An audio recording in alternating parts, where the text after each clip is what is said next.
At 9 minutes before 8 on the morning of May 20th at Roosevelt Field, New York, the small single engine on a gray-white monoplane coughed once, turned over, and its 9-foot propeller began its revolution, which, as every schoolboy knows, lasted for 33 hours and 29 minutes.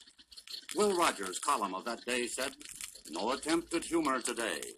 An old, slim, bashful, smiling boy is somewhere out over the middle of the Atlantic. Every man that flies the ocean from now on will always be just an imitation of Lindbergh." Where were you on May 20th, 1927? If you lived in New York, you may well have been at the Sharkey Maloney fight, where Joe Humphreys asked the crowd for 1 minute of silence for the youngster they called Slim. No matter where you were, you will probably remember for the rest of your life what you did and what you heard, and how the newspapers looked as the spirit of St. Louis inched its way across the great circle route toward Paris. This is CHNS, Halifax, Nova Scotia. The government wireless station at Cape Rave, Newfoundland, reported that Lindbergh passed overhead at 7 p.m. Eastern Standard Time.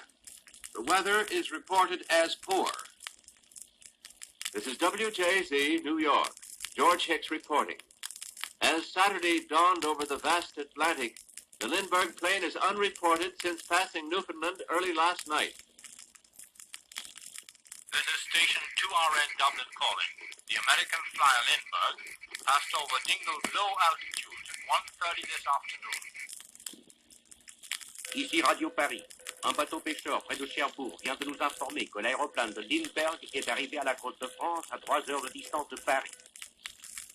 This is Lowell Thomas in New York. He made it. Charles A. Lindbergh, Lucky Lindy as they call him, landed at Le Bourget Airport, Paris at 5:24 this afternoon, thus becoming the first person to fly New York to Paris non-stop.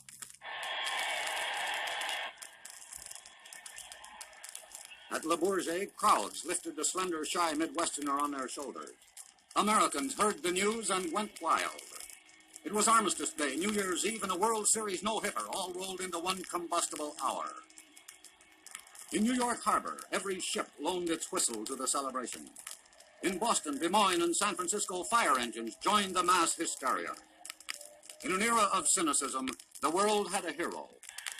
The president sent a cruiser to bring him back, and most citizens thought it should have been a battleship.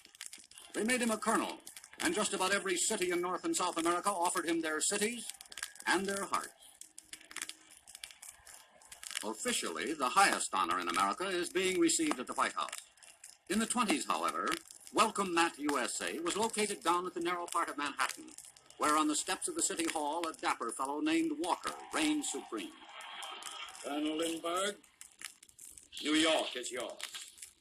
I don't give it to you. You want it. And one other thing. Before you leave New York, you will have to provide us with a new street cleaning department to clean up the mess. There were other heroes, and they all came to be greeted by Jimmy.